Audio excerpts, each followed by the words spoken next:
Let's start with a basic question, shall we? How many people think the United States is not a thoroughly corrupt government? Um, let's just go right for The title. the title. The U.S. is only the 27th least corrupt country in the world. For perspective, there are about 190 countries in the world, Correct.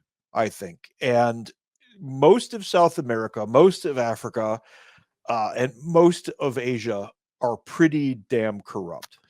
Well, and yeah, and you got to also take into account that a lot of these communist nations are corrupt as shit. Yeah. Because listen, when everyone's getting paid and nobody's really working at 100%, and you want to have that extra stuff for your family, guess what? You're gonna, start being an asshole, demanding that you get your palm greased, and away we are. Away we go to the races. Any communist country's main goal is the absolute equality of misery for its population Mm-hmm. and an elevated style of life for its elites. That's what communism is. It's a big lie. So, as Donald Trump prepares to potentially run for his old office in 2024, it's worth looking at what his 4 years as president, his year-long campaign undermined the 2020 election results meant for the country. That's adorable. So they're going to start this article, CNN, mind you, Yes. blaming Trump for the entire thing because this, only happened during that 4 years. Correct. But here's the thing. I think over there to slap you. You're being sarcastic. Well, no, they're coming after him because even to this day, he's saying that the election was compromised, and it's my opinion that it was. Oh no! It is also my opinion. I thought you were answering my other question here, because the CNN article is clearly implying that Donald Trump is at fault for all of the corruption in the United States of America, which is just Looney Tunes, because the corruption has been going on for a very long time. Pop and I have been both walking around on this mud ball for a couple of years now. Yep.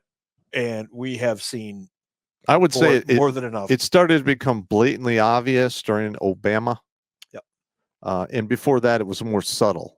If you look back now, knowing what we know, you can see the corruption starting basically around the Woodrow Wilson period. Okay, but you have to know what you're looking at. I was going to say Jimmy Carter, but that's in our lifetimes. Yeah, that's in our lifetimes.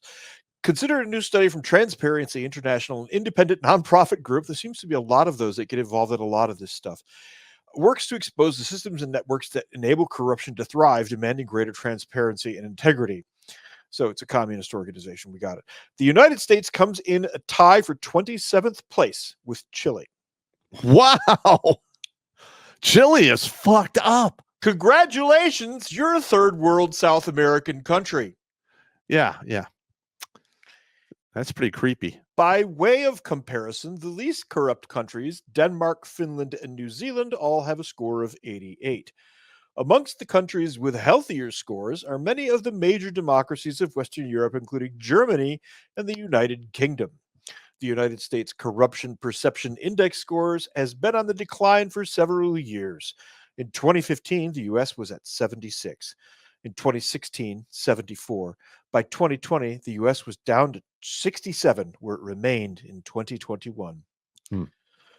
The country's lack of progress on the corruption index can be explained by persistent attacks against free and fair elections, culminating in a violent assault to the U.S. Capitol. And what a bunch of nonsense. I'm not even going to finish reading that paragraph because it is an unelected bureaucracy that has turned our country into a joke, completely upended our legal system, created it's a 3-tier justice system. I would say you have the people who are completely immune. Yes. Then you have their buddies who get, lenient treatment. Immune.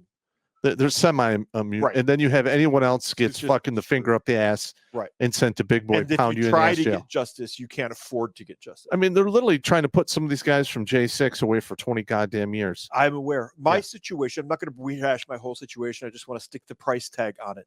To get a line of data removed from a database that shouldn't be there because it's the result of a criminal act to begin with, I would have to pay $15,000. Yep.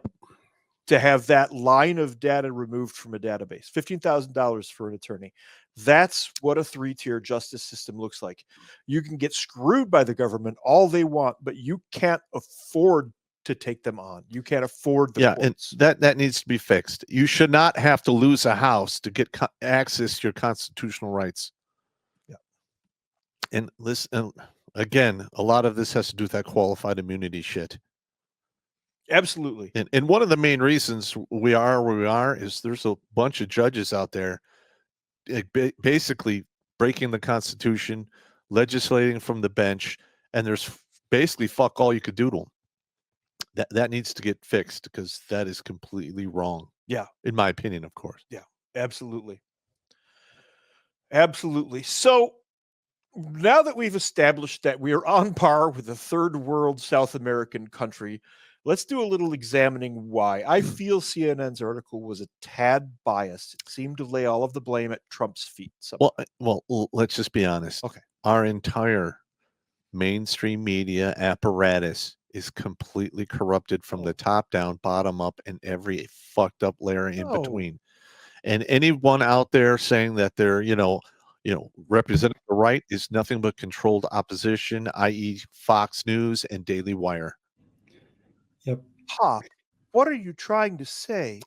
Well, it's going to basically fall on the shoulders of a bunch of independent people like us and various other channels to try to get the actual, news out there. And it just is what it is. Yeah. Because let's be honest, if we had a working, mainstream media that was not biased, reported the truth, people would be coming unglued. But the only reason that is not happening is because they're still piping in the goddamn elevator music that everyone's fucking listening to out there. Here we go. You goddamn sons of bitches, wake the fuck up because we are losing our goddamn country. It's just that fucking simple. Yep. And that's not an if question, but knowing that you cannot trust the mainstream media, Twitter, yes, it is still a pain in the ass. Yes, it is still a pain in the dick. That I couldn't tell you how many stories that I have seen where the story breaks and then a day or two, maybe even within the same day, I see an article from a mainstream media outlet and they omit all of the important shit. Correct. And then people retweeting them and quote tweeting them. I get it, gentlemen out there. You don't like Twitter. It's pain. If you want to stay informed, that's the best place for it. Watch Grunt Speak live every Tuesday and Thursday at 8 p.m. Eastern. And if you want to join Pop for Supporters Sundays, go to redonkulous.com/donate and make a monthly pledge. A link is in the Meat Gazer box.